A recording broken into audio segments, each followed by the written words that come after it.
안녕하세요. 40대 직장인 여성입니다. 타이틀은 그냥 직장인이라고만 하고 싶은데 아쉽게도 누군가의 와이프라는 이름도 가지고 있는 사람이에요. 혼자가 낫다면서 한 지난 40 몇 년이 지난 세월 동안 단 한 번도 제 결심에 후회를 해본 적이 없다가 그래도 혹여나 이 사람은 다르겠거니 하는 마음에 정말 기대만 가득 채운 채 시집을 왔는데 정말 제 인생 중에서 가장 다사다난하고 여진이 수시로 강림을 하던 순간이 아니었나 싶습니다. 저희 남편은 집안의 장손이에요. 꼭 쥐뿔도 없는 것들이 집안에 조상타령하면서 계족부 들고 있고 제사는 큼지막히 지내고 그러잖아요. 딱 그런 집구석의 장남이었습니다. 동네 읍내에서 가장 큰 집이라고 소문이 났으나 저택을 짓고 살아서 큰 집이라 부르는 게 아니라 그냥 그 촌동네에서 가장 장손 되시는 할아버지와 맏며느리가 되시는 할머니의 자식들이라는 이유만으로 큰 집이라고 불리웠던 거예요. 그리고 그 소리는 곧 계족부를 이어서 보관해야 할 장손이 그리고 그 많은 제사를 동네 사람들 다 불러다가 해야 하는 맏며느리가 그 집안에서 나온다는 소리기도 했고요. 남편은 아주 어릴 적부터 자기 엄마가 친족으로 엮인 온 동네 사람들이 모인 한가운데서 제사를 지냈고 하루 종일 손님상 폈다 뺐다 하는 그 꼴을 다 보고 자랐을 겁니다. 저희 시어머니가 굉장히 욕을 찰지게 하시고 시아버지께 할 말 못할 말 가려대지 않고 불만이 있으면 네가 하라며 어디서 배우셨는지 가운데 손가락을 들쳐 올리고 엿을 날리시는 분이신데요. 남편은 분명 그렇게 제사만 끝나고 나면 자기 엄마가 넋이 나가는 것도 아빠한테 불만이란 불만이 죄에다 쌓여서 언제 터질지 모른다는 것도 그리고 그런 꼴들을 매일 보며 이 짓은 정말 여자한테 힘들고 괴롭고 공평하지 못한 짓이라는 것도 분명 알고 있었을 것입니다. 시어머니가 저와 남편을 둘이 앉혀놓고서 한풀이를 하셨던 것만 해도 결혼한 지 2년째 되는 지금 벌써 10손가락이 진작 넘어섰기 때문이죠. 며느리 앞에서도 신세한탄 하시면서 힘들다고 죽고 싶다 목 놓아 부르시던 분이신데 자식만 딸랑이던 앞에서는 오죽하셨을까요? 하지만 우리 남편은 저와 결혼하기 전 그러니까 우리가 서로 좋아 죽겠다고 사귀고 있던 시절에 이런 집안 얘기에 대해서는 단 한마디도 저한테 꺼내질 않았었어요. 결혼 얘기가 오고 가던 때에도 제가 혹시나 하는 마음에 요즘 사람들은 남의 집 조상 모시려는 거 껄끄럽다 면서 미리 제사가 있으면 알려주기라도 하고 마음의 준비나 결혼에 대해서 생각을 해볼 시간을 달라고 분명 누누이 말을 미리 했었는데도 불구하고 이 새끼는 단 한마디를 해주지 않았었습니다.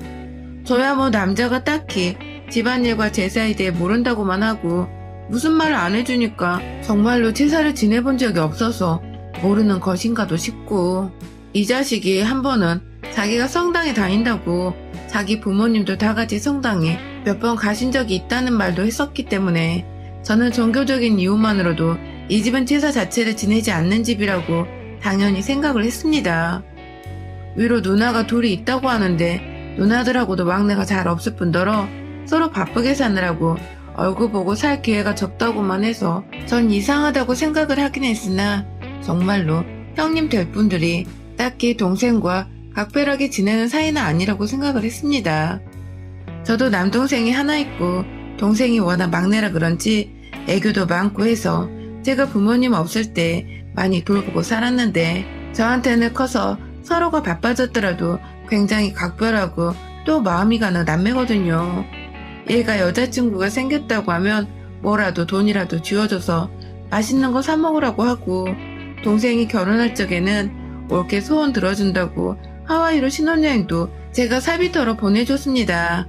그땐 제가 결혼할 생각이 없었기도 했었고 그냥 필요 이상인 건 알지만 제 마음이 돈이 얼마가 들던 말던 그냥 해주고 싶었어요. 제 동생이고 동생이 사랑한다는 여자인데 그 정도는 경제적 여유가 있으니 별로 손해볼 일도 아니라 생각을 했었죠. 하지만 이 집구석의 형님들은 분명 남편이 왕래하기도 힘들다고 했었는데 결혼하고부터는 없던 관심과 애정이 갑자기 생겨난 것인지 평소 거들떠도 안 봤다는 집안 제사를 저한테 가르치기 위해서 둘이 번갈아 가며 전화가 와서는 좀 보자고 일하는 사람을 불러내려고 하질 않나. 시어머니께는 말을 뭐라 했는지 시어머니가 내가 생각해보니 너한테 말을 제대로 안 해준 것 같다 하면서 제사 지내는 거 제대로 거들게 하려고 절 또 일하는데 불러내려고 하시질 않나. 신혼집에 집 전화를 따로 설치하지 않았는데 지 동생이 아닌 저한테 전화가 와서는 지 동생을 찾고 지 동생이 뭘 처먹었는지를 일일이 물어보고 지 동생이 뭐 필요한 건 없는지 잘 보라면서 전에 없는 애정어린 우애를 결혼하고 나서 찾으면서 애먼 저한테 그 말을 전하고 우애의 오작교를 지어주도록 강요하는데 미쳐 돌아가시겠더라고요. 그나마 시어머니는 제사 지내고 이 집안에서 맏며느리로 살아가는 게 힘든 걸 아니까 시누이들 등살에 밀려 전화를 하면 그때뿐이고 자기 죽기 전에 이 말도 안 되는 제사를 모조리 없애고 갈 거라며 제 앞에서 몇 번 씩씩거리기도 하셨었는데 시누이들은 얼굴도 안 보이는데 주기적으로 전화를 해서는 사람 피말리고 귀찮고 연병 떨게 만드니까 제가 속이 뒤집히지 않을 수가 없었습니다. 2년 내내 말입니다.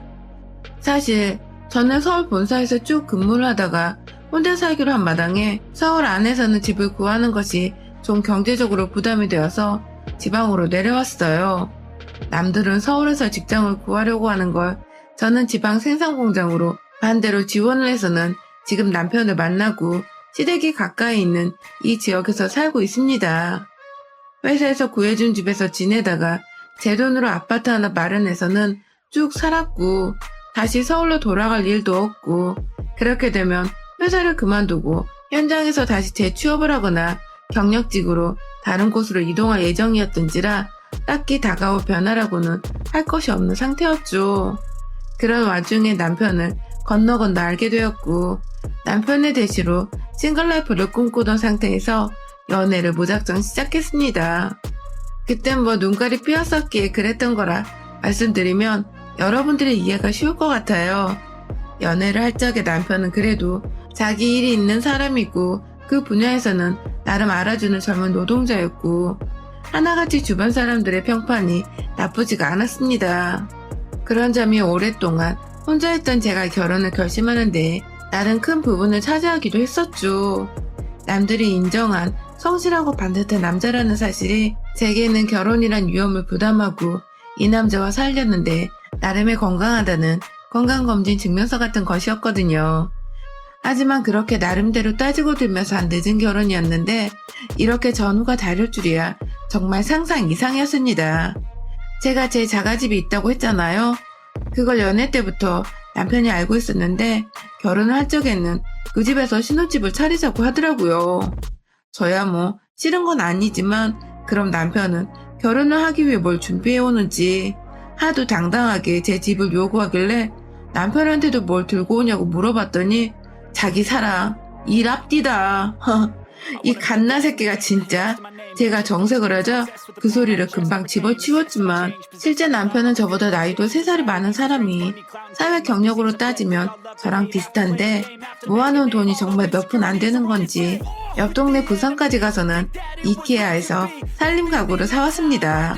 그나마도 지네 누나들이 가서 사오라고 했다면서 누나들이 살림은 으뜸이라고 누나 칭찬하는데 와 진짜 뭐 이런 놈이랑 내가 결혼한다고 했나 싶어서 순간 후회막심이더라고요.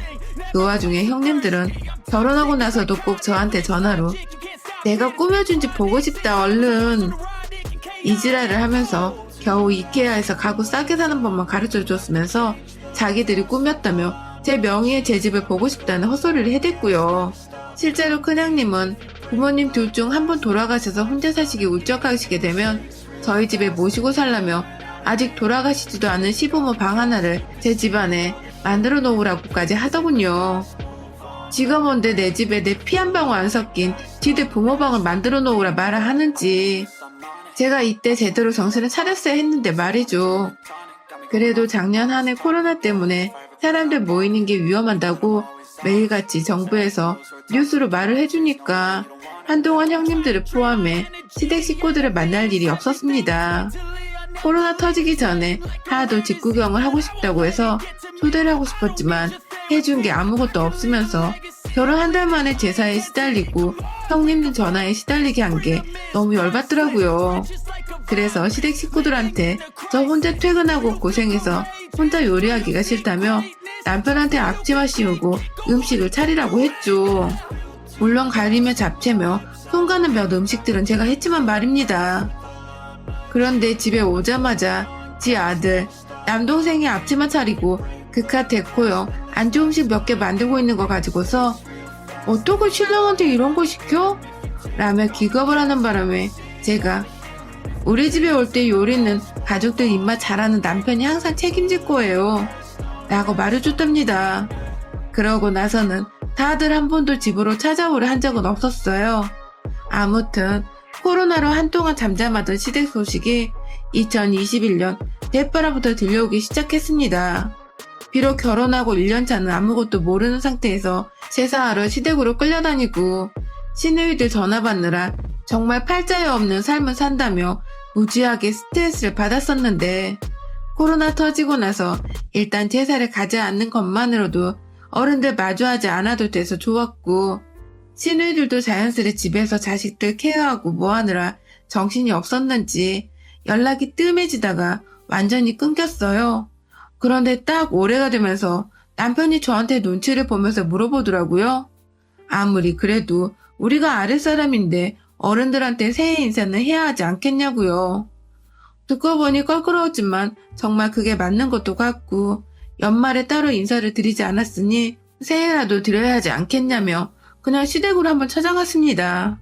차로 조금만 가면 되는 거리이기도 하고 저희 둘만 잠깐 들려서 인사만 드리고 오면 되지 않을까 싶었거든요. 가는 길에 두 분 장보러 다니시기 불편할 것 같아서 기본적인 찬반에다가 식재료까지 인근 마트에서 사가서는 집에 들어갔어요. 시어머니와는 가까운 사이는 아니었지만 우리는 같은 이 집의 며느리로서 제사 지낸다고 힘들어하는 유대감이 있었기 때문인지 어머님도 이참에 그냥 싹 제사는 자기 혼자 지내다가 치워버릴 거란 소리를 또 반복하시며 입으로 시아버지 욕을 왕창 하셨고요. 그게 조금 웃었지만 욕하시는 소리에 왠지 제가 남편 욕을 하는 것도 같아서 속이 뻥 뚫리는 기분이었죠. 그런데 그때 뒤에서 안 와. 시누이들이 지 새끼들까지 다 끌고 와서는 엄마 나왔어 하며 들어오는 겁니다. 나 남편이란 놈은 지들 누나를 불렀으면 불렀다고 말을 해야 할 텐데 그걸 끝까지 저한테 말 안 하고 그냥 있다가 지들 누나 오니까 누나들 내가 불렀어 하면서 해맑게 쳐웃는데 진짜 확 눈가를 찢어버리고 싶었어요. 아직 비수도권도 5인 이상 사적 모임 금지하고 있지 않나요? 근데 남편은 자기가 엄마 집에 간다고 또 누나들한테 쪼르르 전화를 해서는 말했고 그렇다고 그 얘기를 듣고는 시누이들이 좋다고 또 해볼래하며 친정으로 온 겁니다. 그 중에 큰 시누이가 진짜 성격이 별나요. 이케아에서 신혼가구를 사라는 것부터 집안에 시부모 방 만들라고 주동한 게 다 큰 시누이였는데요. 저를 보자마자 한다는 말이 와, 너 진짜 오랜만이다. 너가 안부 인사도 하러 다니니? 하면 비아냥대는데 제 주먹을 꽉 쥐면서 참았어요. 좋은 감정을 가진 사이도 아니었고 그렇다고 자주 보는 사이도 아니었는데 최소한의 말은 좀 예의 바르게 해주면 좋았을 텐데 말이죠. 그딴 생각은 밥 말아먹은 건지 비아냥부터 되던 시누이는 글쎄 아이들을 다 데려다가 손도 안 씻기고 시어머니 시아버지를 안아보라며 막 좋다고 그걸 또 사진을 찍고 있는 겁니다. 네, 저희 시누이가 SNS를 좀 활발하게 해요. 저도 결혼하고 얼마 지나지 않아서 저한테 인스타 친구 추가를 했길래 그때 처음 알았고 그 후로 저는 인스타 계정을 아예 새로 파서 비공개로 지인들과만 쓰고 있고요. 아무튼 그 모습이 너무 좀 안찔해 보여서 애들아 손부터 먼저 씻어야지 하고 좋게 타일렀어요. 분명 좋게 타일렀어요. 저라고 절대 싸움 따고는 아니니까요. 눈치껏 시댁에서 좋게 비유 맞추다가 무사히 집으로 돌아가는 게 소원이었던 저입니다. 그런데 작은 시누이부터 큰 시누이까지 제가 그 얘기를 하자마자 뭐 그리 기분이 나빴다는 듯 갑자기 웃다 말고 서로 눈을 마주치며 썩소를 날리더군요. 누가 봐도 빈정상했고 열받았다는 그 표정으로 말이죠. 그리고는 이내 야, 내 새끼들 내가 알아서 키울게 하며 급기야 저한테 야라고 하는데 더 빡치는 건 중간에서 남편이 그걸 눈치만 보고 있고 누구 하나 말 조심하려고 주의를 주고 있지 않더군요. 남의 편밖에 없는 시댁에서 저는 혼자 완전히 쫄 뻔했지만 할 말은 해야겠더군요. 야라뇨 형님, 호칭 똑바로 쓰세요. 그리고요, 뉴스 안 보세요? 매일같이 5인 이상 집합 금지라고 하는데 대놓고 이렇게 몰려오면 어쩌자는 거예요? 그 와중에 애들 손도 안 씻기고 말이야. 라고 무식해서 상종 못하겠다는 표정으로 따박따박 말대꾸를 했습니다. 그러자 형님은 작은 형님부터 큰 형님까지 뭐가 그리 억울한지 씩씩거리면서 너 지금 뭐라고 했어? 라며 발악을 하고 자기 화났다는 듯 열받는 티를 내는데 꼴이 너무 마치 학교 다닐 때 날라리 옆에서 셔틀이나 날리던 애가 날라리 없을 땐 지가 뭐라도 되는 줄 알고 기고만장해져서 기선제압을 하려고 하는 꼴이더라고요.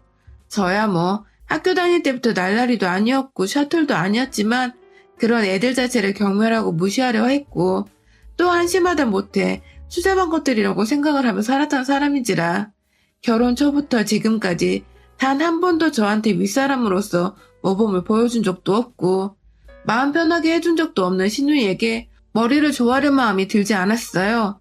그러자 큰 신우이가 그러더군요. 이래서 늑다리가 되어 결혼하겠다고 하는 여자애들을 거두면 안 돼. 다 하자 있는 것들이라 결혼을 못하다가 하는 건데 뭐. 제가 노처녀 때 남편 만나 뒤늦게 결혼한 거 가지고 하자가 있다고 하더니 급기야 옆에 있던 작은 신우이가 그걸 거들면서 막 쳐왔더니 언니 말 조심해. 그러다 우리 막내 또 집에서 요리하고 살림하고 개고생 당한다? 라더군요. 집에서 요리하고 살림하는 게 부부 사이에 공평한 일임에도 불구하고 개고생이라고 말하다니. 그럼 그 개고생을 같이 일하고 있고 집까지 마련해온 제가 하면 합당한 것이고 제 남동생이 하면 억울하고 불합리한 것이란 소리인 건지. 이것들이 누가 자매 안 일할까봐 한다는 짓거리들이 너무너무 열받더라고요. 그래서 소원대로 해줬습니다. 집 가서 지들 동생을 당장 개고생을 못 시키지만 시댁에서 개새끼로 만들어줄 수는 있었죠. 시부모님의 조카들, 시누이들이 다 지켜보던 그 거실 한복판에서 남편 새끼 목으로 날라차기를 해버렸습니다. 순식간에 제 발에 목젖을 강타당하고 아프다고 무릎을 찧어가면서까지 거실 바닥에 주저앉은 남편의 뒷대가리를 너 뭐하는 새끼가 네 마누라가 개소리 듣고 앉아있는데도 가만히 있어? 내 집에서 쫓겨나고 싶어? 하면서 소리를 꽥 지르니 다들 내 집에서 쫓겨난다는 그 소리가 유난히도 충격이었던지 어디 남편을 쫓아낸다고? 하면서 말까지 더듬으며 남편을 어찌 쫓아내냐고 막 훈계를 하더라고요. 소리를 지르거나 같이 욕할 줄 알았는데 지들도 지금 저희 부부가 사는 집이 제 명예인 거 알고 있어서 그런지 더 심한 말을 못하고 발만 동동 굴리더라고요. 차마 조카들이 보고 있는 와중에 지들 엄마를 때릴 수는 없어서 대표로 큰 신우의 멱살을 잡고는 벽으로 밀쳤어요. 너 네 새끼들 앞에서 얻어터지고 싶지 않으면 그 입 닥치고 조용히 인사나 드리고 가라? 라며 귓속말로 말을 했더니 한참을 그 벽 앞에 가만히 서 있다가 애들 앞에서 자존심을 상했던지 할머니 인사드리고 가자 하며 얼른 인사부터 시키고 곧장 나서던 큰형님. 그러자 뒤에 남아있던 작은형님은 차 한 대만 끌고 왔는데 자기를 내버려 두고 가냐면서 또 부모님께 인사를 후다닥 하고는 지 언니 따라 애들 데리고 뛰쳐나가더라고요. 이 모든 게 다 시누이들이 지네 부모님 인사드리겠다고 이 집에 들어온 지 20분 정도도 안 되어 일어난 일이었습니다. 시부모님 표정도 똥 씹은 표정인 것 마찬가지였고요. 그런 시부모님께 마지막으로 정중히 인사를 건네드리고는 남편도 내버려둔 채 혼자 차키 들고 집을 나왔어요. 알아서 저를 개새끼 마냥 졸래 따라오는 남편에게 난 얼마든지 다시 싱글로 살 수 있으니 니들 식구들 내 앞에서 지랄 한 번 더 떨었다간 그리고 너도 그 사이에서 가만히 방관만 하고 있었다가 니들 단체로 목 따버린다? 하면서 손으로 남편 목젖을 한 번 더 강타하려고 하자 남편은 오오오 하면서 오바해서는 몸을 움츠리고 저는 또 그게 웃기다며 차키를 건네주고는 뒷좌석에서 편하게 드러누워 창밖 구경하며 드라이브하다 집에 왔습니다. 유난히 기분이 상쾌하기도 창밖으로 지는 노을이 아름답고 운치 있었던 날이었어요. 우리 형님들은 그날